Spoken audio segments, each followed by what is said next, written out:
Di video sebelumnya kan kita udah bahas ya tentang step by step berjalannya dari awam suwung ke manifestasi ya. Nah, aku mau mengkhususkan video ini untuk kenapa kok suwung itu bukanlah intinya. Kenapa suwung itu bukanlah puncaknya. Puncak dari perjalanan itu bukan seperti itu. Bukan fana gitu loh. Kenapa?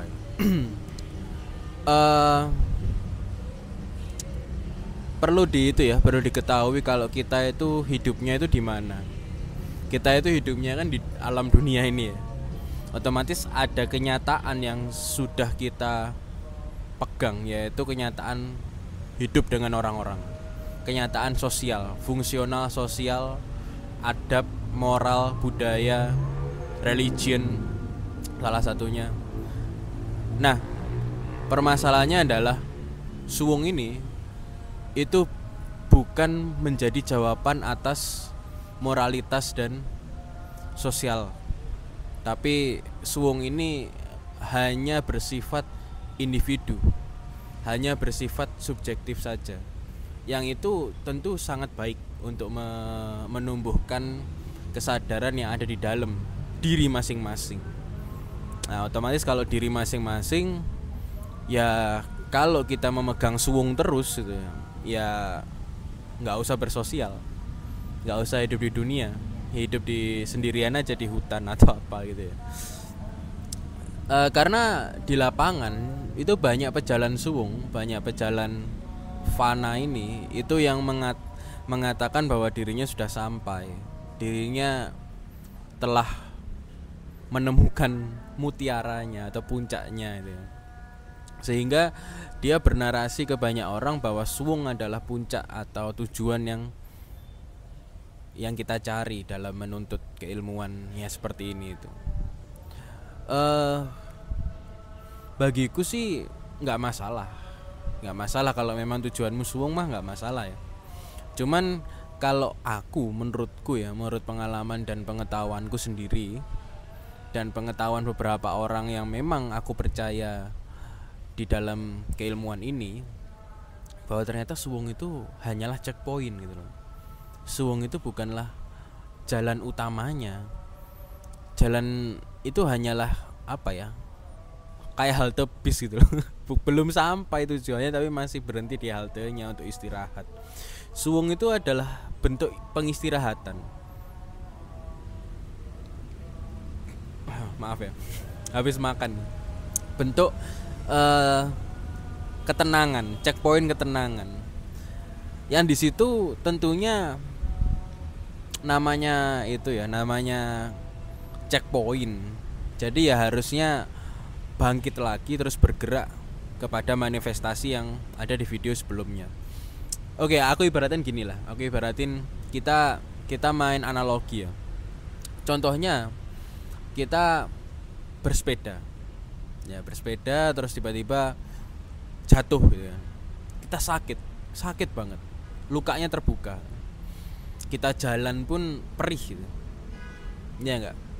Akhirnya kita mencari kotak P3K, kotak yang isinya obat merah, terus balutan itu apa, perban, terus pembersih luka, alkohol dan seterusnya, sehingga kita bisa menutup lukanya itu sementara. Dan penutupan luka itu kan memang kita tidak boleh banyak gerak gitu ya.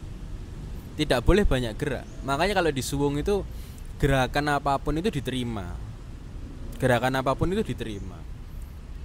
Disyukuri di macam-macam sehingga membatasi cara kita untuk bergerak lebih. Nah, kita takut nih kalau bergerak lebih nanti ojo-ojo enggak suwung.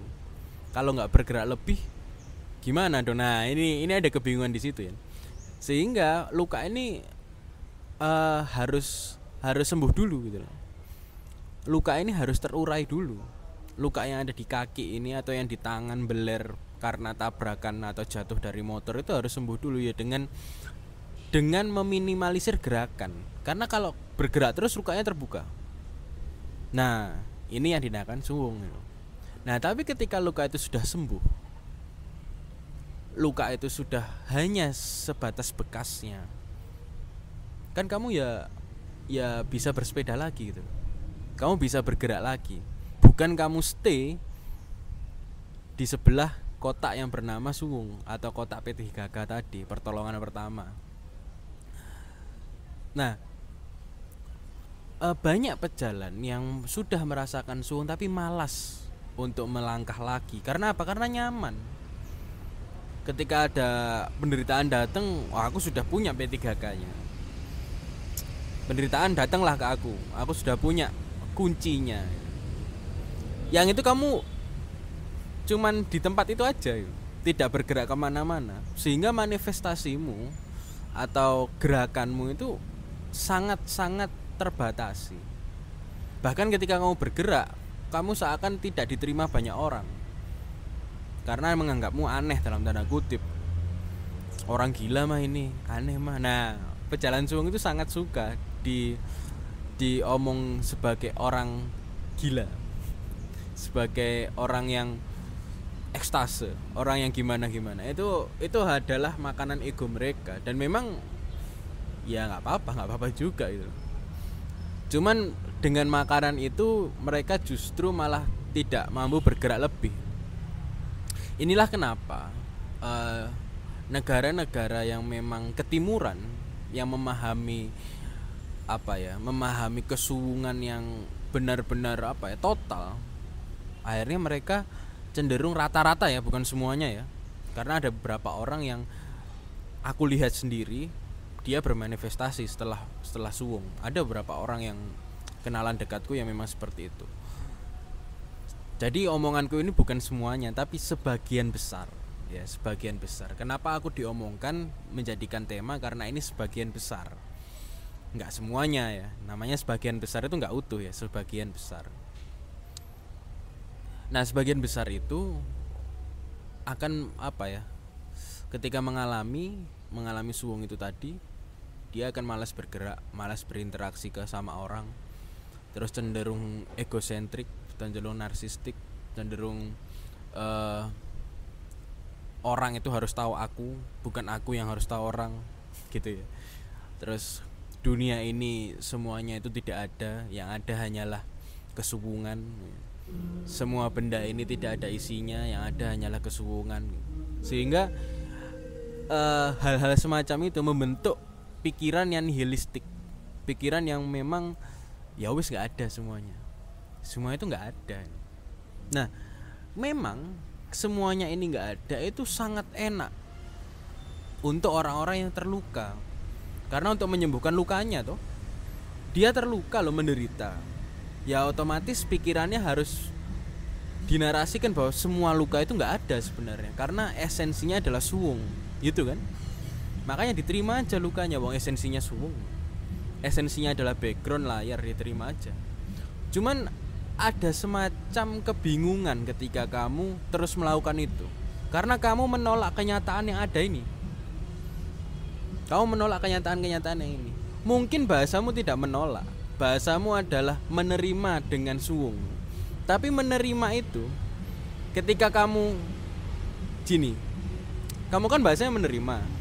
Ketika kamu tolak, kamu kecewa gitu ya. Berarti kan otomatis penerimaan ini juga bentuk pelarianmu, bentuk validasimu untuk memahami kenyataan ini yang kamu tolak gitu loh. Iya gak sih? Cobalah aku tanya ke teman-teman yang melihat ini, ketika kamu memahami suwung, fana, atau apapun keilmuan yang nihilistik itu apakah seperti itu? Apakah sama dengan apa yang aku omongkan? Atau kalau beda ya coba tulis di komentar. Aku cuman pengen gini teman-teman, pengen melihat manifestasinya apa, itu aja. Pengen melihat itu. Contohnya gini lah, aku bertemu beberapa orang, banyak orang yang memahami spiritual yang sangat dalam, yang dia sudah mengalami suwung dan dia sudah menemukan bunganya. Nah, tapi kenapa orang-orang ini tidak dipraktekkan ke kenyataan ini? Entah dia jadi inventor apa, entah dia bermanfaat di bidang apa. Jadi kayak kesannya itu orang-orang yang memahami ini tuh menjauhi dunia itu. Padahal dunia ini juga kenyataan. Kita akan membahas kenyataan lah di video selanjutnya ya, video setelah ini. Karena ada dua kenyataan yang terjadi di dalam fenomena diri kita. Yang orang-orang itu hanya memahami satu kenyataan aja udah puas gitu. Nah, nantilah di next video ya. Kita lanjutkan dulu yang bahasan yang ini. Nah, makanya aku selalu bilang orang-orang yang bisa memahami suwung itu masih setengah jalan. Karena apa? Wujudmu itu apa? Ya kalau kamu sudah tahu kosong, isi, jadi sudah tahu kekosongan, ya isinya itu apa? Isi dari kekosongan itu apa? Masa kosong itu aja? Masa hidup itu cuman kosong itu aja? Suwung, penerimaan tanpa ujung. Masa cuman itu aja? Bukankah aneh ketika kita melihat ada pepohonan, ini isi atau kosong gitu? Kamu bisa menyentuhnya, itu isi atau kosong? Mobil-mobil, lampu merah, jalan-jalan ini kekosongan. Bukankah ini isi? Kamu hanya melihat inti yang di dalam, tapi permukaannya. Permukaan itu jugalah kenyataan. Yang membungkus itu juga kenyataan. Kalau orang-orang berkata di dalam benda itu ada atom, kuantum, kuanta, kuak, terus dua alam lagi ternyata ruang hampa, kosong. Berarti semuanya itu kosong. Iya, pada konteks itu iya, semuanya itu kosong. Tapi kan kenyataan ada atom, ada benda yang membungkus layar itu juga kenyataan. Jadi bukanlah ketika kamu sudah tahu intinya, semua yang tidak berkaitan dengan inti itu nggak ada. Sama semuanya adalah intinya gitu. Nah, padahal inti itu tidak ada. Inti itu tidak ada, tidak eksis kalau nggak ada selubung-selubungnya. Makanya selubung-selubung ini penting. Lapisan-lapisan ini penting yang membungkus intinya. Sehingga ketika kamu ngomong intinya adalah ruang hampa, intinya adalah kosong, dan kamu ngomong semua itu kosong, nah kamu masih setengah jalan. Karena selubung-selubungnya ini nggak kamu perhatikan. Selubung-selubung permukaan ini nggak kamu perhatikan. Bagaimana kamu mempraktikkan adabmu, moralmu, peranmu. Ya kan kita kan aktor ya, aktor di panggung besar ini. Yang setiap aktor itu ya harus berakting, berperan, ya nggak, berposisi, main blockingnya enak gitu loh. Jadi nggak ngomong oh ya aku aktor, bahwa dunia ini nggak ada, selesai. Ya nggak gitu. Itu selesai itu atas dasar kenyamananmu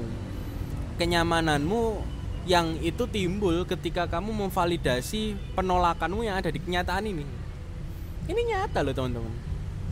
Semua ini nyata, gelang ini. Inti dari jam ini apa? Suwung. Iya betul. Intinya di dalam itu suwung karena ada ruang hampa, atom dibelah, kuak dan seterusnya. Tapi kan jam ini ada. Nyata loh ini, bisa tak sentuh loh ini.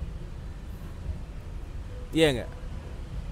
Jadi coba lebih hati-hati lagi, lebih waspada lagi, lebih titen, lebih menyaksikan lagi bahwa apa yang kamu pahami, yang kamu mengalami ekstase tentang kesuwungan, tentang penerimaan tanpa ujung, tentang dibiarin berlalu, dibiarin dilewati gitu. Itu bukanlah intinya. Itu bukanlah keutuhannya gitu. Jadi mohon untuk dibedah lagi kronologi kehidupanmu itu seperti apa, kronologi kenyataannya itu seperti apa, sejarahmu itu gimana sih? Apakah kamu tercipta dari inti itu, atau kamu bermanifestasi terus sepanjang hari, setiap momen, dan manifestasi itu terus berubah setiap momen? Itu seperti apa? Ya kurang lebih seperti itu ya teman-teman ya. Cukup untuk video kali ini. Selamat istirahat dan selamat bersenang-senang.